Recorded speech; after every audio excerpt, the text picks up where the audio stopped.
Halo semuanya, namaku Imam. Selamat datang di video pembelajaran tentang cara konfigurasi jaringan NAT atau Network Address Translation, terutama pada jenis NAT yang overloading NAT atau Port Address Translation.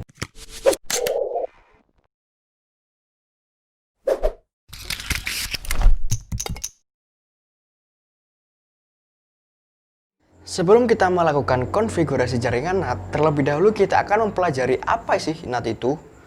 NAT atau Network Address Translation adalah cara atau metode di mana perangkat jaringan komputer akan memberikan IP publik ke jaringan lokal, sehingga IP private dapat mengakses IP publik untuk dapat terhubung ke jaringan internet. Mungkin kalian akan bertanya, apa sih IP private dan IP publik itu? IP private adalah IP yang digunakan untuk jaringan LAN. Biasanya IP ini dimiliki oleh siapa saja yang menggunakan internet seperti kita semua ini. Dan IP private inilah yang nantinya akan dikonversikan atau ditranslasikan ke IP publik. Dan IP publik itu sendiri adalah IP yang digunakan untuk mengakses internet. IP publik ini hanya dimiliki oleh perusahaan ISP atau Internet Service Provider. Oke, lalu apa sih kegunaan NAT di dunia ini? Kegunaan utama NAT adalah untuk mengimbangi pertumbuhan penggunaan internet di dunia saat ini. Dikarenakan IP publik yang tersedia saat ini hanya 4 miliar saja. Sedangkan pengguna internet di dunia ini sudah mencapai 8 miliar. Oleh karena itu kita harus menggunakan NAT agar bisa mengimbangi antara pertumbuhan penggunaan internet dan IP publik. Kemudian ada beberapa jenis NAT. Yang pertama ada static NAT, yang kedua ada dynamic NAT, dan yang ketiga adalah port address translation atau biasa disebut juga overloading NAT. Pada video kali ini kita akan membahas cara konfigurasi dari PAT atau port address translation. Metode ini sering digunakan karena dapat menghemat IP publik dan dapat mewakili beberapa IP private ke dalam satu IP public saja. Dengan pembedanya adalah port. Oke, langsung saja kita masuk ke konfigurasinya.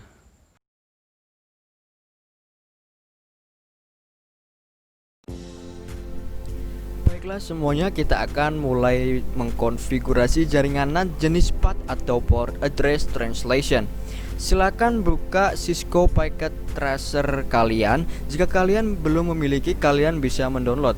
Link ada di description box. Kita buka aplikasinya.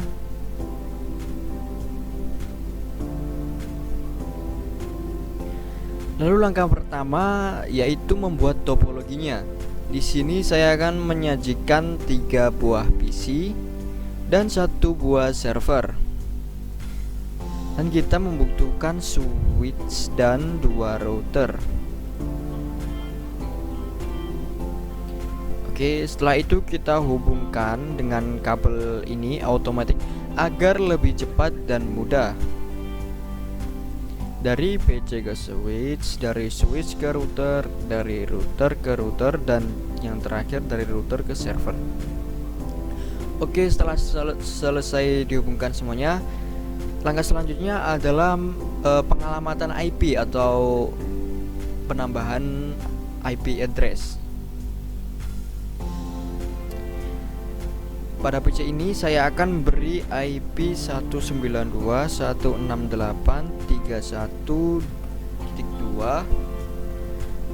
Kemudian yang ini saya kasih IP 192.168.31.3, dan yang PC ini saya beri IP 192.168.31.4.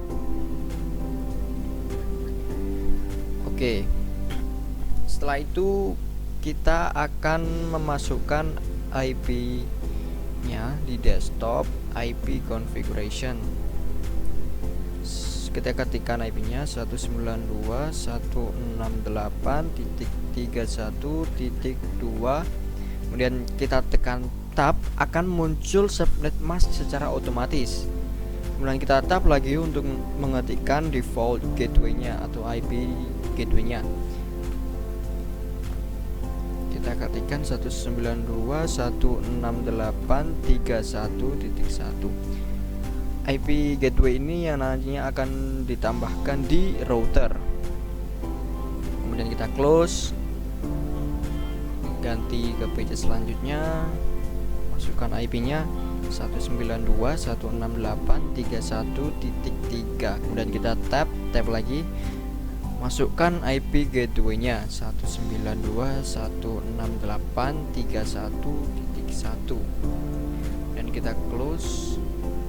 Dan PC yang terakhir kita masukkan IP-nya 192.168.31.4. kemudian kita tab lagi 192.168.31.4 titik 1.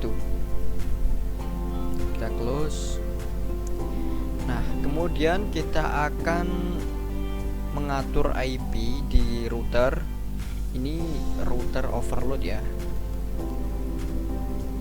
kita namakan router overload, dan ini router ISP.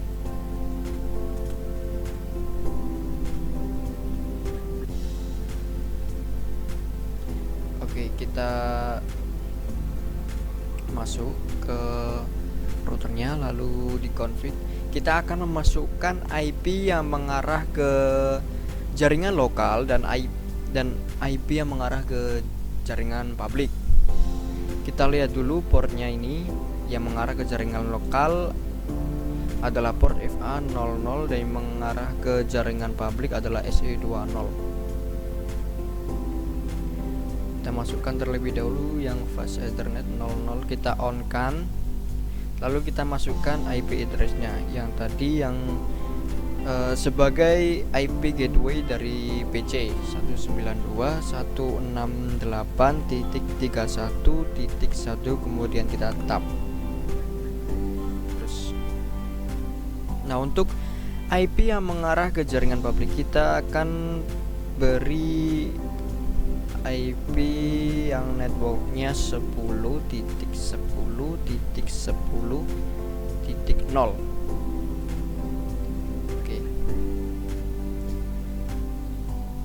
Dan kita juga memberikan range NAT-nya itu 10.10.10.2 sampai 10.10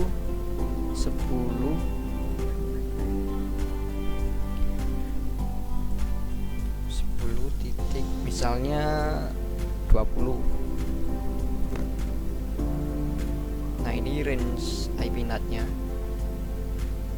Kita masukkan terlebih dahulu IP yang menuju ke IP public ini ya, di router overload. Kita masuk ke serial 2. Kita on kan terlebih dahulu, masukkan IP address-nya 10 misalnya 2. Kemudian kita tab. Kemudian kita close. Lalu kita konfigurasi IP yang ada di router ini, router ISP. Masuk ke config. Oh ya, kita lihat dulu portnya ini SE20 dan FA00.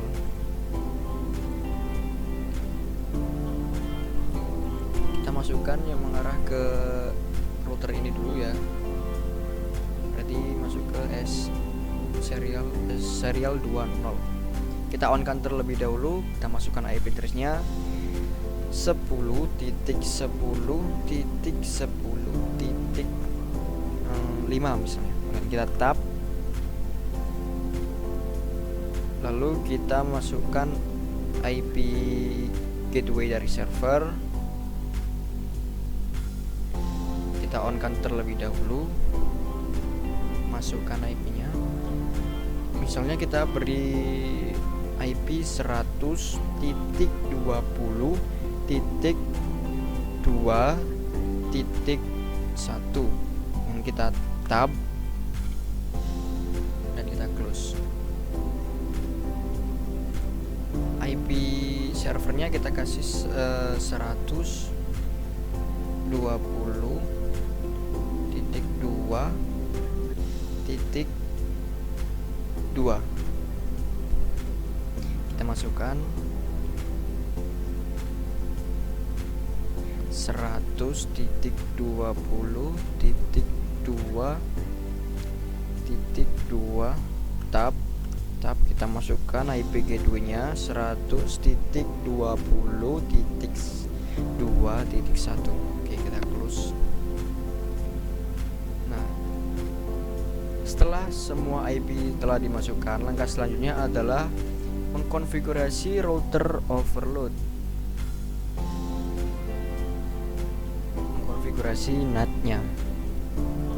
Kita enter, kemudian kita exit terlebih dahulu, lalu masukkan perintah access list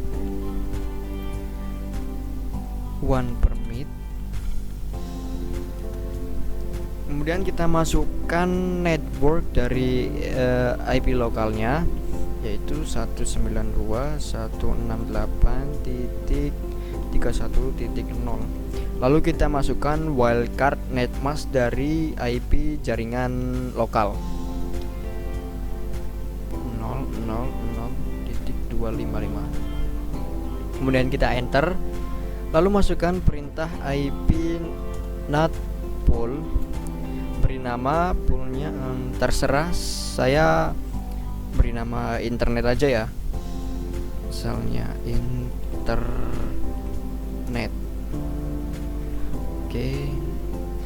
Kemudian kita masukkan range IP untuk NAT-nya 10.10.10.2 sampai 10.10.10.20.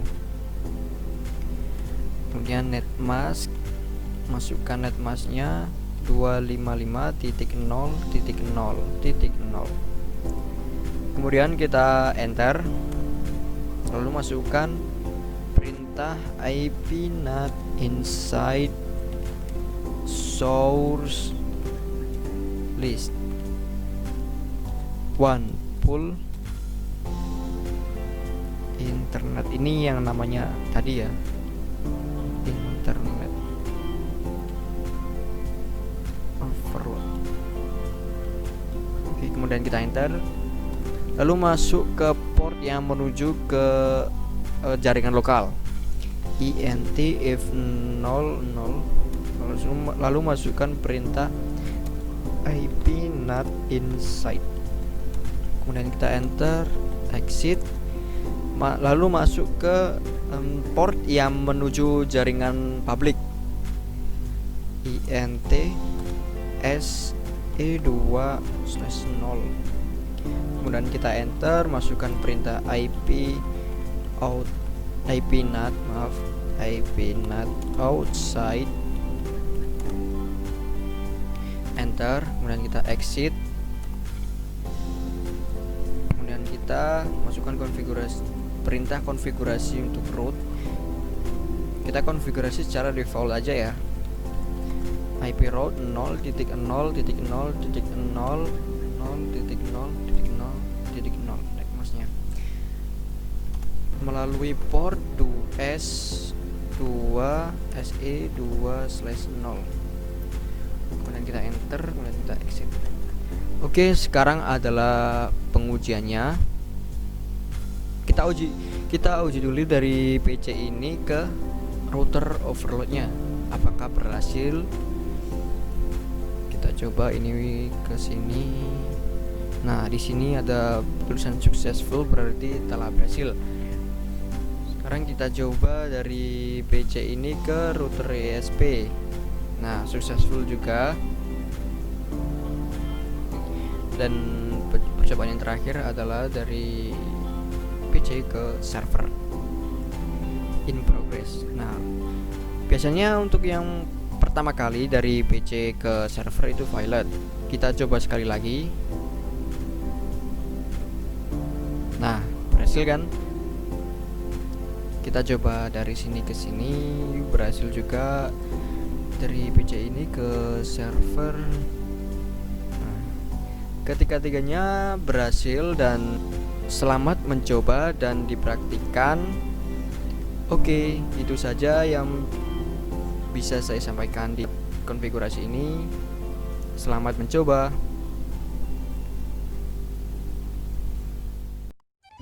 Itulah tadi cara konfigurasi jaringan NAT jenis PAD atau Port Overloading NAT. Semoga video ini dapat bermanfaat bagi Anda. Jangan lupa share jika video ini bermanfaat. Jangan lupa like dan jangan lupa klik tombol subscribe. Oke, saya akhiri sampai di sini videonya. Sampai ketemu di video selanjutnya. Bye bye.